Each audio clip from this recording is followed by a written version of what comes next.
This is going to be Senate Bill 226, for those of you that are following along. Okay, the staff is passing out the great big spreadsheets of all the funds. For those of you that aren't receiving a copy of it, I'd like to tell you that there is a link on my legislative website. So if you go through the Senate website and you pull up my page, there is a link to all of this same information so that you can follow along. It's difficult to see on your phone, I realize, but you can look at it later or you can share it with others. Is it going to come up here? We doing it up here? No? Yes. Okay, Sorry, there we go. there's a little technology here. Thank you to the staff. Thank you, Mr. Chairman and members. I bring to you Senate Bill 226. Now, the purpose of this bill is budget reform. You know, we've been together now for 5 sessions in the last 15 months. And the talk is always about the finances and the budget. But yet, you know, we haven't, as a legislature, spent a whole lot of time talking about budget reform. And I believe if ever there was a time for budget reform, it would be now. And this committee is going to lead that charge. We have already. We've been talking about standstill budgets. We've been talking about escrow accounts. We've been talking about offline bank accounts. We are working to find all of the money and to get our arms around the money so that the legislature, which is responsible for appropriating the money, so we can do that. And in a world where you have limited resources, I think that there has never been a better time to try to understand where the money's going, what we're getting, what bang for the buck we're getting for our money, and prioritize our funding. And the issue with the stat deads, in my way of looking at it, is that many of these decisions, these statutes, were passed 30 years ago. And the landscape has changed quite a bit. Our revenue streams are all different. Our expenses are all different. It's a different world today than it was back then. And I don't necessarily agree that we should live with those decisions. I think that we should have an opportunity to make our own decisions and to appropriate the money as we see fit. Now, that's not to say that the things that we are funding aren't great things to fund. I think in many cases they are, and they are things that we would choose to fund. But I believe that we need to have the conversation and be part of the discussion about what to fund and to what level to fund it. So this bill focuses on statutory, on dedicated funds. And if I'll walk through 3 or 4 slides here to give you the high-level process, because there's been literally hundreds of man-hours put into this effort by the staff, and I want to give them a shout-out and tell you how much I appreciate all the work that you've done on this effort. So we began looking at all of the dedicated funds. There's 377 funds, which accounts for about $3 billion in the current year's budget. We basically moved funds into one of 3 categories. So the first group of funds are those to be retained. There's 139 of those. It totals roughly $2 billion. And they're being retained because they meet one of the following criteria, which is spelled out in a statute, RS 49308.5, that was passed in 2009. That statute, by the way, recognized the fact that we're constantly adding statutory dedications. We rarely ever get rid of any. And that statute called for joint budget to review those, 25% of those every other year, and make some recommendations as to what to retain and what to eliminate using the following 5 criteria. The first was that if they were a special fund that was our dedication that was basically constitutional. The second category looked at things that were either like grants and donations, they were regulatory agency or court orders or judgments, they were contracts of the state or its agencies, boards, or commissions, including contracts related to the issuance of bonds, notes, and other indebtedness. special funds that were dedicated by law for money received by or on behalf of a state board, agency, or authority. And then special funds that were related to the judiciary or those that were related to retirement. So when we looked at the funds, there were 139 of those that met that criteria. The second category and the third category, in both cases, those are funds that are set to be eliminated. In the second category, and I don't know if this has ever been something that you wondered about, I know I have, but we have funds that are called stat deads, but they look and smell a lot like a fee and self-generated revenue. And they really are. They are fees that are designed to offset a particular service, to provide for the cost of that service, but they just are attached to a name, a fund with a name. And that's the only difference between a stat dead that is funded by a fee and a more traditional fee that we classify as fee and self-generated revenue. And so in this bill, what we do is we would eliminate the fund and we shift those funds to the appropriate agency. We call it a fee and self-generated revenue. They retain all the funds, and it basically becomes a fee and self-generated revenue like everything else. It just isn't attached to a fund name. But it will still be separate by the treasurer. We've talked to the treasurer. You'll still be able to track that and follow that. It's separate accounting for all practical purposes. It's just basically kind of a change in name, but I think it's going to function exactly the same. There were 62 of those funds. They account for about $130 million in the current budget. The third and final category are those that would be those statutory dedications that would be eliminated. And the process going forward for those funds would be that we would identify the appropriate agency, and the folks that are part of that fund then would request state general fund dollars in the fall and go through the process as the executive budget is built and working with the Commissioner of Administration and justify and request their funds like everybody else. So there will be an amendment, and I'll go through the amendment in just a minute, but part of the amendment is basically identifying who is that agency so that we're not leaving you kind of flapping in the wind, so to speak. But we will identify the agency by which you are to work with to seek funding, and you become part of that group's request for budget funds for the fall.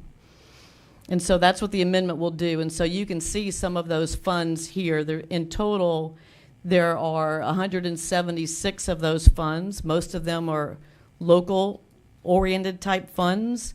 We'll talk some more about those. These equate to roughly $830 million.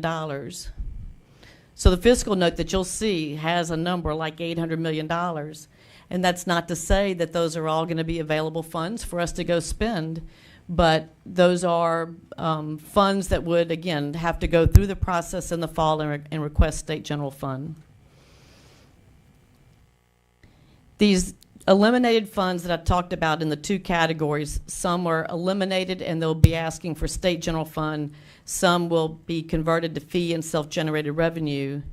About 28 of those, or $100 million or so, were subject to appropriation. About 70 of those, or $190 million worth, were generated from fees, and so on. You can see settlements and judgments. The sales and use taxes, many of you will be interested in these. It's about 90 of those. The total's $82 million. Those are mostly the dedications of state sales and use tax related to the hotel rentals that goes back to the local tourist commissions and all back to the local municipalities. There's some tobacco tax generated funds in there, employment taxes, and gaming taxes. So the idea is, again, if it's related to economic development, and I can show you when we walk through the big sheets, if it's related to economic development, then you would seek funding from the Secretary of Economic Development if your fund was eliminated. And that would be like all the other things that the Secretary of Economic Development is asking for that's part of doing his core business, those things would be part of his request. So the big spreadsheets, I'll just walk through these and then perhaps open it up for questions. So you have basically 3 packets of spreadsheets. So you have one packet, those are the retained funds. You have another packet that's eliminated funds. Okay, so those you'll see, if you look at, we'll just look at the eliminated fund packet for just a second if you like. So it talks about the fund, the revenue source, when it was created, all the statutes that apply. You can see how much money was budgeted in the budget year, how much was spent as of December 1st, and how much money is currently in that account. And then over to the right, you'll see the revenue source, where the money comes from and what it's spent on. So there's a revenue and an expenditure column. And then on the far right, we describe the executive budget responsibility. So that would be the agency that would be responsible for securing funding for that fund in the future going forward in the regular budget process in the fall. So these eliminated funds are what I'm calling bucket 3. The other packet is titled Fee and Self-Generated Revenue. This is what we've been calling bucket 2. So bucket 2 is laid out similarly, and it does actually show who has the executive budget responsibility over on the far right. So all the money in the account, any money that's currently in the balance, basically would transfer over to that particular agency, and they would begin administering. They would begin spending the money for this fund. It's not going to be called a fund anymore, but it's still going to have a line item where you can track it. But it's basically going to be transferred over to that particular agency. So I've probably said way more than anybody wants to hear, and it should open it up for questions, Mr. Chairman. Senator Hewitt, I know how hard you have worked on putting this presentation together and this bill, and sometimes change is not easy, and particularly if it's somewhat controversial. So we do appreciate all your efforts in putting all this together, and the staff in helping you. You know, whether the bill passes or whether, you know, people agree in concept or whatever, if we don't have the discussion, then we'll never make any progress. I understand, and again, those that are bonded, we can address those. But you know, I would submit to you that we have cut slivers of state money, right, that we are sending back in some cases back to local governments. These are state tax dollars that we're sending back to local governments. And it's not to say that tourism isn't a great thing or education isn't a great thing. And I think that those things that, again, are high priorities and are growing the economy and everybody can make a good justification for their money, let them stand on their own and come through the regular budget process and give us an opportunity to participate in the discussion about the appropriate level of funding. Some of them might deserve more money than they're getting right now from their sliver. Some might not, you know, deserve as much. But I feel like we need to be part of the conversation. And as you know, there's very little of the money that we can appropriate. Right. Well, I appreciate your passion. I appreciate your hard work, and I'm sure we're going to have some more questions. So thank Yes, you sir. very much, Thank Senator. you, Senator. Thank you. No, I do appreciate this is part of the process, and I do appreciate the folks that have made an effort to be here today, that have written, have emailed, have called. I've met with many of you, and I do appreciate the fact that you're involved in the process. Now, as I said earlier, I know it takes a lot of work to be able to, when you undertake one of these kind of changes in major changes in public policy, especially budget. So I have a card here from John Kay of the Americas for Prosperity. These are people or groups that are in favor of the bill. Camille Conaway with Law B, Robert Travis Scott with PAR, Dawn Storms with NFIB, and Camille Conaway, she's in there twice for Law B. She really likes it. She very much likes this bill. Barker Durman with BRAC. Mr. Rallo. And Thank you. Thank you, Mr. Chair, members. My name is Joe Rallo. I'm the Commissioner of Higher Education. I've been here about 2.5 years, and During that time, I've always been told about the importance, the prioritization of higher education for our students, our communities, and to the ability to attract and retain businesses that are so important to Louisiana. Yet, as you know, our budget has been cut in half over the past 8 years. And what we do get, we return 66 cents of every dollar back to the state for mandates. We rank at the bottom of every national measure when it comes to funding for higher education. We rank at the bottom of the SREB, which in itself ranks on the bottom of regional boards. So the rhetoric that higher ed is a priority for the state really doesn't match the reality of funding. Senator Hewitt's bill would create a level playing field, allow you, the legislature, to actually make higher education funding a priority. This is a priority of our board, and we would welcome movement toward that outcome. And again, I'm happy to answer any question. I tend to want to support this bill, too, for the same reasons you're espousing, because what has happened, it appears to me, is that we have our hands tied. Some of this stuff, we have to maintain our hands tied, the constitutionally protected funds. But these others, perhaps it's time that we revisit them. Thank you, Mr. Chairman.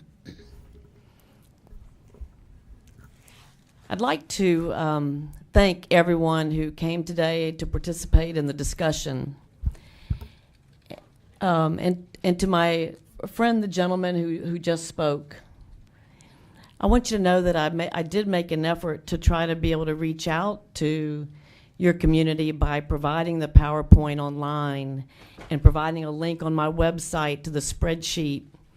I do a weekly update, actually a video update with closed captioning to try to reach out to your community. I value the deaf community and the blind and the deaf-blind community, and I want you to know that none of this was intended to single out any one group. I love horses. I love everybody. We love you, Senator Hewitt. Yeah, I'm all about the field trip, as my friends know. So if you want to invite me, I will show up. But so this was not intended to be anything about any particular industry. I love tourism. I got 30 letters yesterday from all the different local tourist commissions, and responded to every one. But this isn't about that. It is really about good fiscal policy. And that's what I'm attempting to do today, is to create a dialogue about the future of our state. And what I see is a budget that looks like this. This is 377 different stat deads all wrapped around, hundreds of fees, lots of interagency transfers. This is our budget. And because we can't unravel it all, we just Band-Aid over it.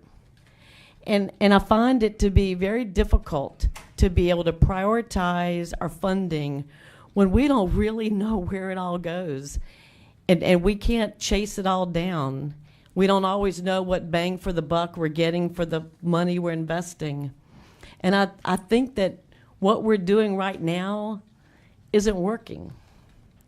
And it's not to say that, again, that these aren't all good funds and worth funding, but I think that we have to find a way to discuss what to fund and to what level, and those decisions need to be within the legislature.